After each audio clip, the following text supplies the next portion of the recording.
wonderful to have you back. We are confident that you will have a wonderful day today. You are powerful now, and nothing feels better than being in this physical body where your entire being is pouring. Okay, now it's time to watch our video. We hope you enjoy it. There's nothing to be afraid of. I would suggest that you lay down after your meditations and really work with continuously relaxing your body more and more so that that energy can kind of do what it does, and it will change and it will transform and it will continue to evolve for you. So this is what the unknown looks like. If you're having difficulty functioning, then cut back a little bit. I did for a period of time when it just got to be too much. I just did one quality big meditation and that was enough. And then I worked on directing that energy. When I laid down and I started noticing it started to happen, and I would just put my attention on that pineal gland, and that's where I wanted it to land. I was giving it a target. Like if it's going to go anywhere, right here. And at the same time that I'm intending that, I'm surrendering and relaxing. I'm just holding my attention there, and I'm relaxing more and more, just thinking I'm open to whatever will happen. So it's an enormous resource of energy. It's the body moving energy back into the brain, and the sympathetic nervous system has to switch on to thrust or ejaculate that energy back up into the brain. And when the sympathetic nervous system switches on and the heart starts to race, people associate that with the fight or flight response that has to do with all the other feelings that we have when we're in survival. Come on, just go one more time. Just relax into it one more time and we'll see what could happen. And so that kind of flirtation with the unknown will continue to cause it to turn into something else. And as long as you keep applying and you keep working on what you're doing, I want everybody to have this experience. It's the awakening. It's exactly what has to happen. And everybody has their own experience. Some people have a subconscious or unconscious program that says that it has to be painful. It's not that they're aware of that. It's just that a new experience or the unknown could be painful. So look at to see what it is that you think or feel about when it happens, and instead of resisting it to some measure or another, see if you can just take your foot and place it on the clutch a little bit more and coast and just relax, and don't try to control anything. Stay open, and if anything, just direct it to one place or another. And I want everybody to have the experience that you're having, because it means that energy is shaking loose. And just keep applying yourself, and it'll turn into something else. My question is about, first of all, I can totally relate to that other person, but I won't go there. How many goals or habits that I want to change should I meditate on at once? So for example, in the realm of health, I'm trying to heal my scoliosis, increasing my physical stamina. I'm also hoping to improve my memory, rid myself of mild vertigo. And there's a bunch of things on the personal side, like finding a romantic partner and making lots more money and things like that. So when I'm meditating, I want it all, right?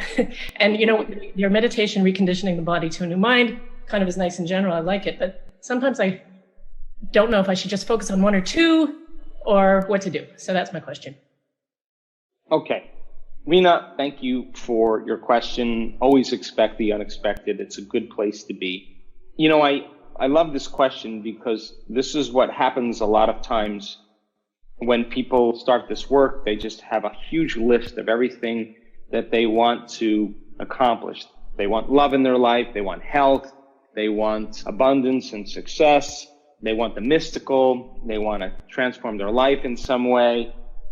They want a new career. You know, there's a lot of things they want to work on. And then within them are specific things like, I want to heal my scoliosis. I want to have more energy. And these are common things that many people want. And so I want to just re-inspire you in another way. Okay?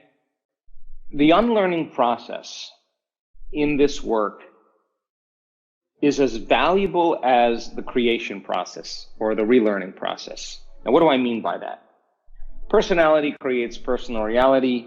How you think, act, and feel is your personality. 95% of that personality is memorized. It's neurological networks that have fired and wired, that have created automatic programs of thought, of behavior, of emotional reactions. The same chemicals that are created from the same thoughts, the same reactions, keep conditioning the body in the same way. And in time, we become unconscious to who we are, period. 95% of the time, by the time we're in our mid-30s. So this is the challenge now. So then when the person wants a change in their health, if they don't unlearn and become conscious of those thoughts that are standing in the way between their new relationship or their more energy or whatever it is, they're not going to get too far. This process of taking the body outside the known into the unknown is something that I'm very familiar with because I work on it every day of my life, even when I don't want to. So that unlearning process then is fundamentally essential for you to disentangle from your personality that's connected to your personal reality called your life.